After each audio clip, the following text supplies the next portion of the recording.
You don't know where to stay. You know what, they played 5 or 6 games total. All 2 were at Lakeland this year. Last year we were everywhere. Well, you're supposed to have 1 or 2 at Lake. They had like 4 or 5. Well, we played at some really good high school for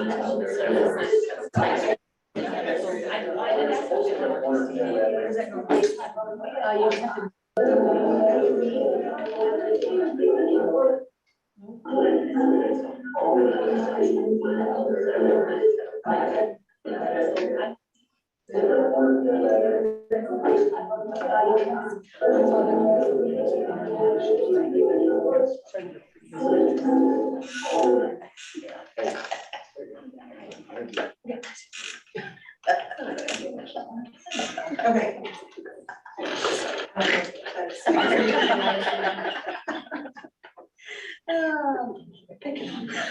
That's the good stuff right there. I don't know what you're talking about. That's good. That's good. You good, Jamie? So I really do apologize, you guys. We're fine. No, we don't apologize. This is the worst that happens today. We're okay. It's all right. I'm gonna be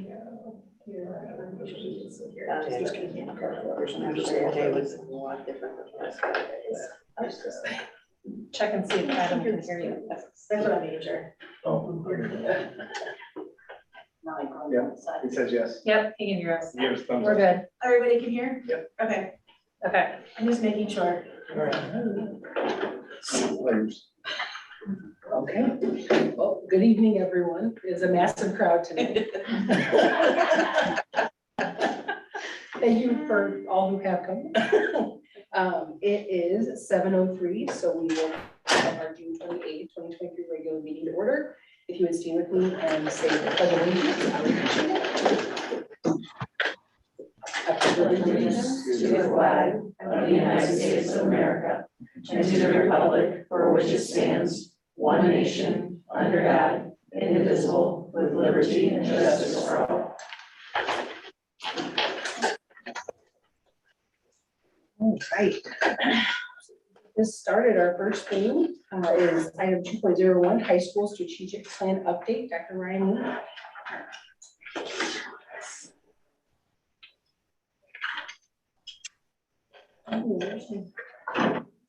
Good evening, Ford, how are you? And the thousands and thousands of people at home. It's my pleasure to talk to you a little bit about the wonderful things that are happening at Park High School during the 22-23 school year. So Jamie's going to help me through the slideshow.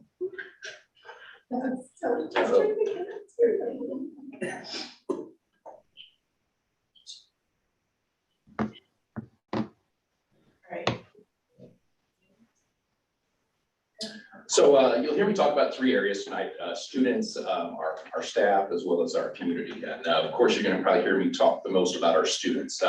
So last year, around this time, we started talking about our goals for the year. And one of the big things we want to do is to make sure our students were setting goals for themselves, as well as find a way an easy way for them to monitor their progress. So Jamie, can you just click on that student goal document for me?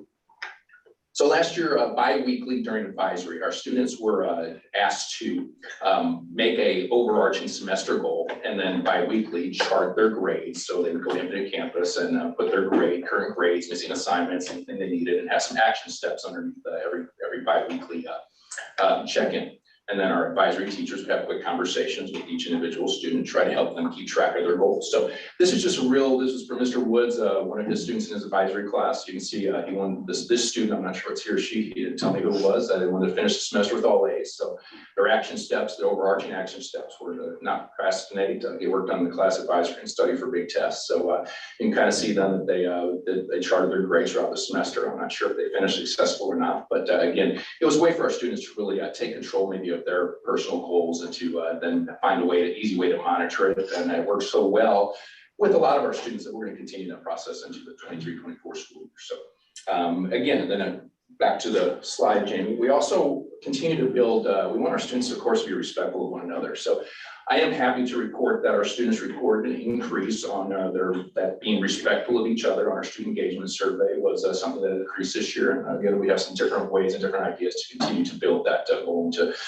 23-24.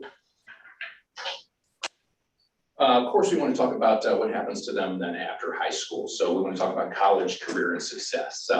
This year, our ACT testing, I think many of you know, we spent a lot of time with our staff looking at how to best prepare our students for the assessment. And this year, for the first time, we had our 9th graders take the pre-ACT 8-9 in September as well as in April. So we want to see if what would happen, get a baseline score in September as well as then see if we had improvement in April. And I'm happy then to report as well that our kids had a 2.5, or 9th graders had a 2.5 on average point increase from September to April. And for you parents who have your kids take the ACT, you know 2.5 points is a pretty big deal for ACT. So we're excited about that. And I think we're moving in the right direction. Our 10th graders took the pre-ACT in April, and our 11th graders took the ACT. And again, happy to report that we're well above the national average. We continue to build on that. Our staff continues to build their capacity as looking at data for our ACT, and they continue to find areas that we're rocking and rolling in and celebrate those areas, as well as areas we need to have a little more attention to. So we continue to build on that. This January, we spent a lot of time looking at our elective course offerings, and we connected them to the Missouri Career Pass.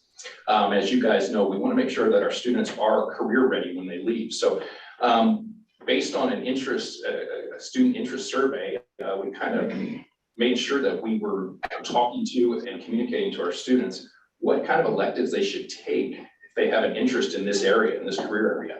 And it was really helpful in scheduling this year that we were able to share them.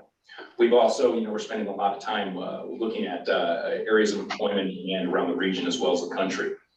So we keep looking at that and trying to make sure that we are creating courses and making sure our course offerings are courses that will help them get jobs as they leave here. So this year we started our engineering and health science courses. Next year we get computer sciences, and we're starting a fashion design course, pathways to teaching course, and an entrepreneurship class. So we're excited to bring those to our students as well. Another part of the career pathways is making sure that we get field experiences. So we took our kids to a lot of places this year, and we're going to continue to grow that as we move forward. But we took our kids to see skilled trades, manufacturing. We took our kids to see teaching careers. We took our kids to the Bowen Career Fair. But not only working with our students, we need to work with our teachers too to make sure they know the places that are in demand and what future employers are expecting of students. So we had 6 teachers this summer go to some different places, and they got to hear from different companies. They got to learn their core values, got to listen to the things that they need, the skills that they need from the incoming people who will join the workforce for them after high school. So again, our big goal is to make sure our students see themselves, what is going to happen to them after Valley Park High School. We certainly want them to be successful here, but our biggest goal is to make sure they're successful when they leave here. And then the Missouri College Advising Corps. We're fortunate to have Ms. LeMan, see a nice little picture of her on the left, and you can see all the data that's up there, the wonderful things she did this year for really the class of 2023, but also for class of 2024 and future classes as well. Really what her main goal was to make sure our students and families had the resources necessary to learn more about post-secondary options and make informed decisions regarding post-secondary planning. And she did a great job with that. She set up Google Classrooms for each of the classrooms that have resources for post-secondary planning, as well as set up different college meetings. She had big celebrations. And really just a lot of it was she just sat and talked with the kids and really got to learn who they were and what they were looking for. So she had a really good pulse of, especially the class of 2023. So it's pretty cool. And, she's someone who keeps track of the scholarships earned. And again, I'll keep touting that we earned $2.4 million, 60 kids. That's pretty amazing. So looking ahead, next year, our strategic planning group met early in June. We want to find ways to increase student voice and make sure that we continue to increase the feeling respected question on our student survey. We're going to look at our math and reading scores and really focus on increasing those. And we want to continue to build our career exploration paths and make sure our kids understand where they need to be after they leave here. We're also, one of the things that came from the field trip that our staff took was talk a lot about core values. So many companies in the St. Louis area that they visited, really, the core values are really, they're right in front of you. They're the front and center. You know what they are when you walk into them, and you talk to the people who they talk to. They talk about, we need to have something like that at Valley Park High. So we're going to form a committee this year of students and staff to really study what core values will look like and what we value at Valley Park High School.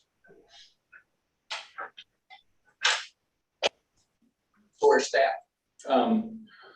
We wanted to make sure we were developing common systems and practices. And one of the big things we talked about was developing some committees that can really look at our systems and practices and really help our students and our culture of our building. So we developed a building leadership team. That group really talked about with me, and they were really a group that shared issues that they see bubbling up at the high school, and we discussed different ways and strategies to move forward with those.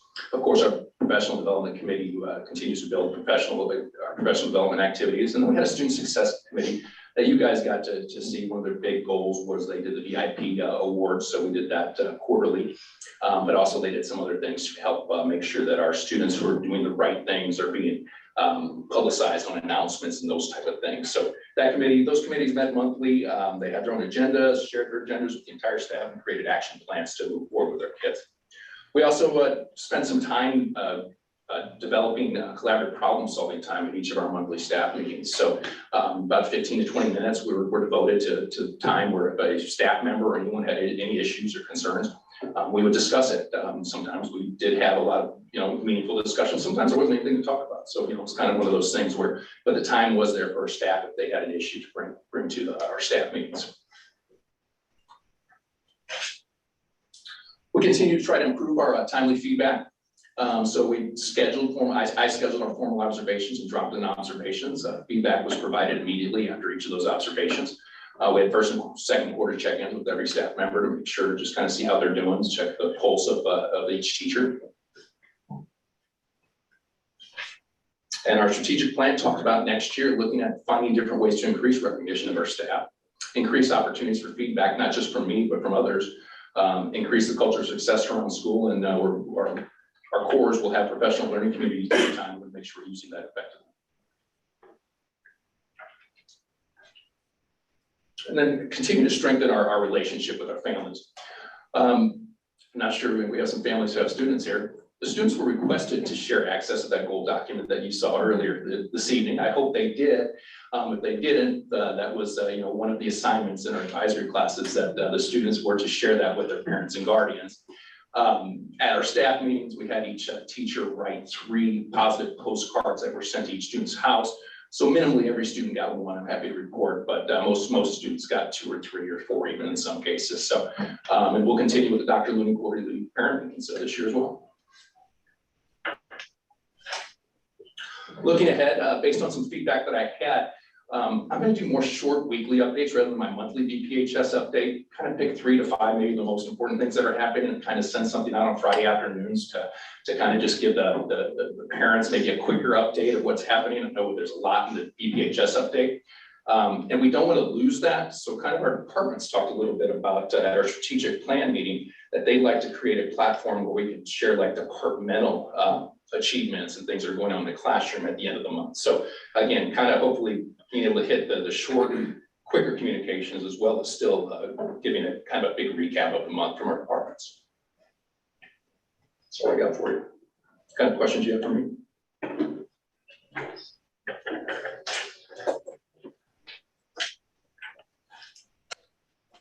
It's not really a question, but I love that the students are more involved in their own goal setting. I feel like when they're making the goal and they're the one reporting on it, it's different than a teacher saying, "Oh, you're at a 97, like, great." Like, you need to be responsible, and I love that. When I kind of keep my goals very low so we can hopefully achieve them, I kind of go with the low hanging type idea. And I can tell you that every one of our students now knows how to access their grades on Infinite Campus. I'm not sure they all knew that a year ago at this time. Most did, but I think there were some who didn't. Now I can guarantee that 100% of them know how to access their grades and look at it, and they're required to every 2 weeks to at least take a look at it and update their document. It's great. How many kids are able to go to South County Tech? As many who get accepted. Okay. I think this year will be around 20, Rich. Have you seen an increase? It's been about, since I've been here for 4 years, it's been between 20 and 30 every year. Okay. Mhm. On behalf of the board, I'd send an email to Ms. Lamanna, just thanking her for everything. And I mean, just sitting at graduation and hearing all of those accomplishments and just how successful our group was, that was really cool. Like, Not only is she excellent at her job, she relates to our kids, Right. and they had a real person who they could really talk to. I'm old now, so I'm way down that stage, so having someone like Maggie there was invaluable. Awesome. Thank you very much. Yeah, thank you, Ryan. Have a good rest of your summer. Oh, you too. You as well. See you next one. That was his hint that you won't see next month. I see. Don't take it personally next month when there's. See you all. All right, next item, 2.02, public comment. Do we have anyone who would like to share? They're like, please don't go call on me, okay?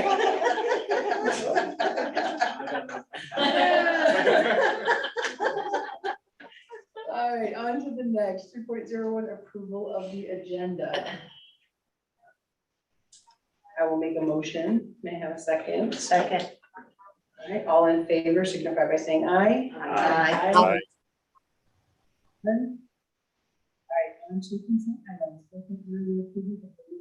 Actually, consent items, are there any that anyone wants? Just a quick note, it does say, I think you saw, May is the same. All right. I will make a motion to approve all the consent items. Everyone in favor, signify by saying aye. Second. Oh, I'm sorry, I need a second. I'll second. I'm looking at you. I Good. know. All right, all those in favor, signify by saying aye. Aye. Aye.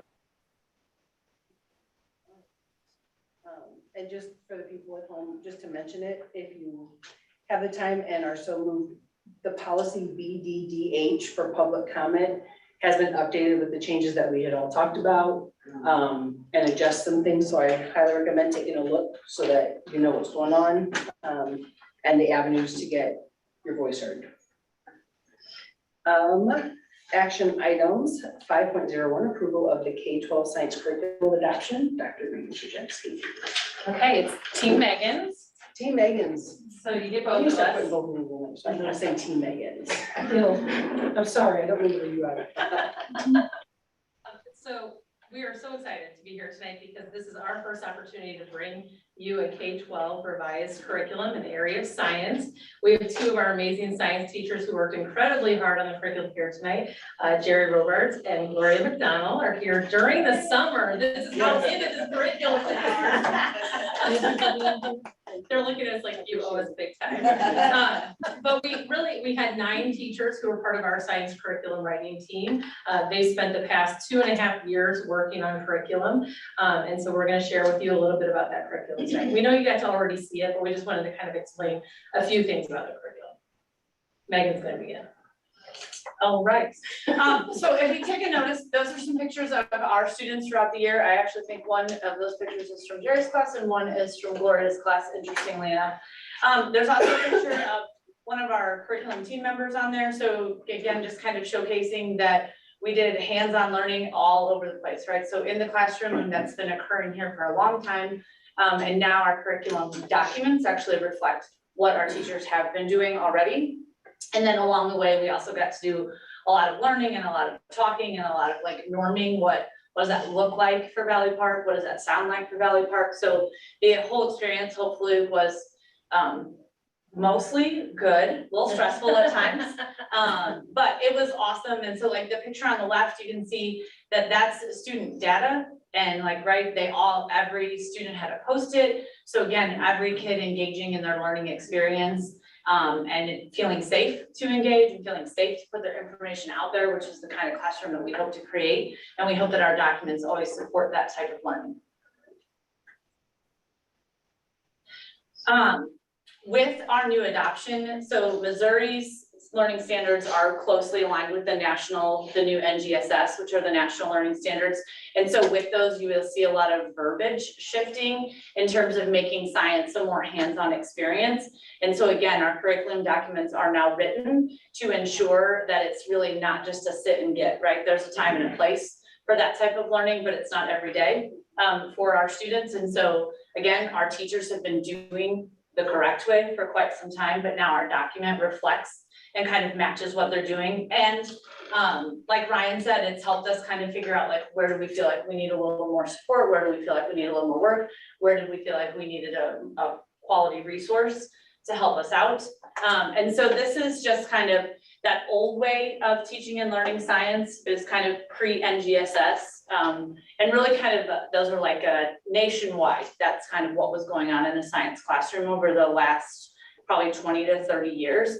And then on the right is really the new way. And again, just to continue to reiterate, our teachers have been doing a really good job of this prior to our documents, and now our documents match what we're doing. And we'll just continue to get better at making sure that science is hands-on and inquiry-based, and that students own their learning within the classroom and feel safe to talk about, well, I think this, what do you think? So we're super excited. I have one more slide. So we have transfer goals in science class, and so those are K-12. So what we're saying with the transfer goals that you saw in the documents, and you saw them on every curriculum document, they were all the same. Those are the skills that we want our students to leave Valley Park with. If you read the 100+ page document that we sent you, I'm sure you all did. I know. You will notice that those transfer goals, none of them said students will know photosynthesis. None of them said students will know the rock cycle or the water cycle or any of those things. What those goals are the practices kids need to be able to understand and apply science. They also transcend everything, right? One of them is asking questions. Okay. In any job, in any career field, to be a good human, to do all the things, we should be able to ask questions correctly and even know what kind of questions to ask. So we're pretty excited that those are the transfer goals. Those are in fact the science and engineering practices from the NGSS. And so the next bullet is that we just have some alignment between what's going on with the standards from Missouri. They do recognize that especially in elementary, science doesn't get quite as many minutes, I would say, as ELA and math. And so they're written in bands. So a topic is covered in K2, and then it's covered again in 3.5. It's covered again in 6.8, and it's covered again in 9.12. So what we were able to do is we now know with certainty that that is happening for our students, and there's no gaps. And then there's not a place where they're getting it multiple times, which means they're getting shorted on something else. So again, we've written them to be inquiry-based.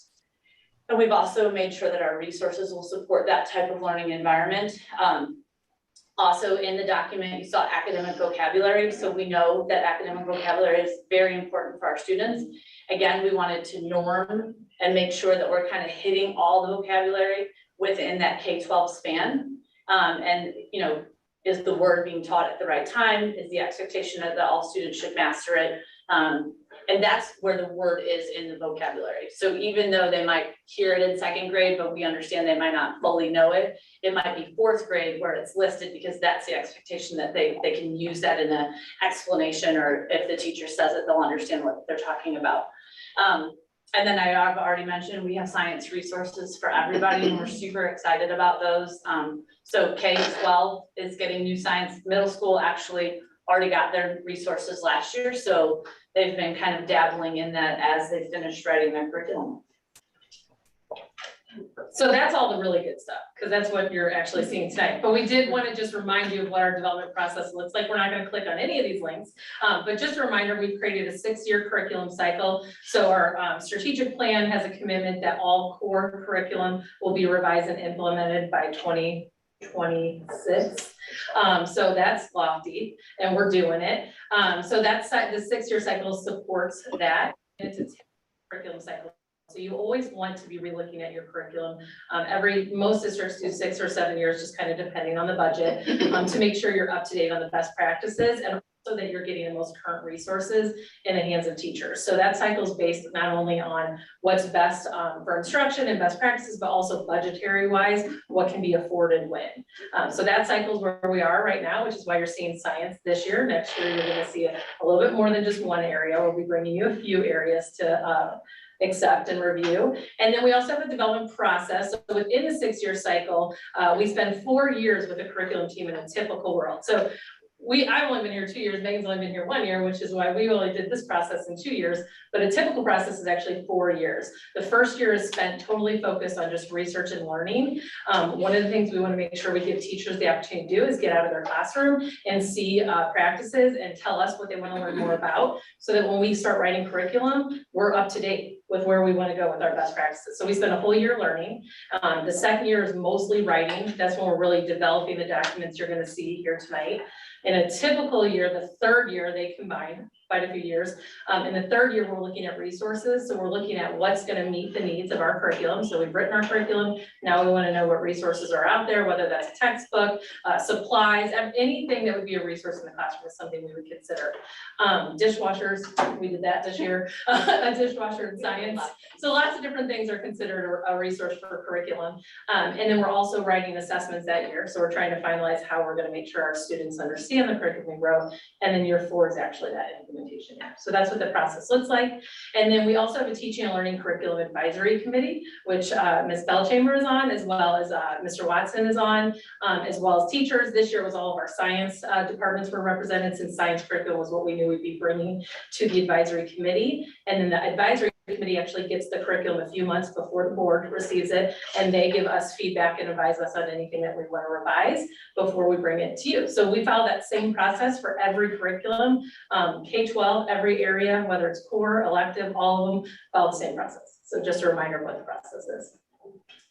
And then these will go really fast, but these are just the documents you saw in your board packet this month. And this just shows you kind of like what it looks like and what it means. So different things are on each of the pages, but really the first page is an overview. It tells you what the course is, when it happens. So whether it's like in 5th grade or it's in the, sophomore year or whenever it falls, what the point of the course is and the description. So the idea is that a parent should actually be able to read just this page and have an idea of what their child's going to learn that year in science. That's kind of the goal of page 1. Those transfer goals are on there, like Megan said, and then when you get to page 2, yeah, ready? Page 2 starts breaking down to units. So then we get into all of the units that are within that curriculum. We have the Missouri, you don't see it on this page, but you see it in your packet, like the Missouri Learning Standards are on there. For science, the next generation standards are on there as well. So depending on the standards, it might be just Missouri, it might be national in Missouri, it just depends on what is out there. And then we start breaking down each of the units, so that if I wanted as a parent to kind of look at, like, not only do I get the overview, but I want to know what are each of the units my child's going to learn, I would be able to see all of those units, and I would kind of know where they're going to go with their learning. So that's the idea behind the curriculum document. The teachers also have what we call an internal curriculum document, and that includes all of our links to everything. So the idea is that we want this curriculum to be really guaranteed, which means we can say no matter who's teaching it, what classroom we walk into, they're getting the curriculum that we wrote as a district. Whether the teacher leaves and a new teacher comes in, it's guaranteed. But we also want it to be viable, which means that we want it to be realistic and reasonable. So one thing we know is that if there's not things in the resource that I need to go to or I want to go to, I'm never going to use it. We're all humans, we just don't have time. So the other component, which is obviously not out to the public, includes like our assessment links, our pacing plans, everything that a teacher would need to build that instruction on that curriculum. So that's what we develop over time. And that's it. Now, Jerry, Gloria, do you guys have anything you want to share? They planned like a 20 minutes. We told them to hold back. But in all honesty, we really do. I mean, curriculum is written by teachers. This is like a for you, by you situation. And so if it weren't for the hard work and the dedication of our teachers, who not only come in the summer to work on this, but they come in during the school year. And it's not like in a typical job, they also have to write sub plans when they come in here. They have to be completely focused on this work because it's so hard, but they also have, they're watching the students and what they're doing in their classroom. It's just a lot of dedication. You have to be really passionate to do the work. And we're really lucky that we have great teachers who are willing to do this great work. So thank you very much. Good job. Thank you. And thank you guys for coming in the summer.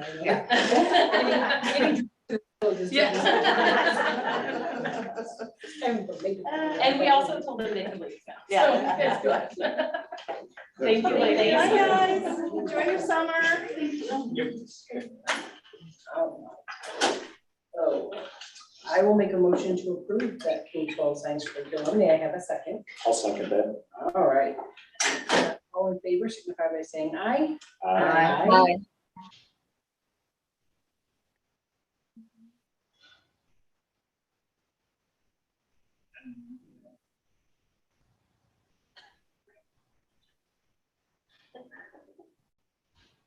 Good job, Gary.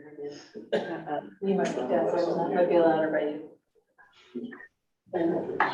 Yeah. We'll take that. That's fantastic. We're all staring I at know, it. I'm like, that's what I'm just sitting here. Every time I do something. I was wondering what everybody was looking at. All right, 5.02, motion to adjourn to executive session.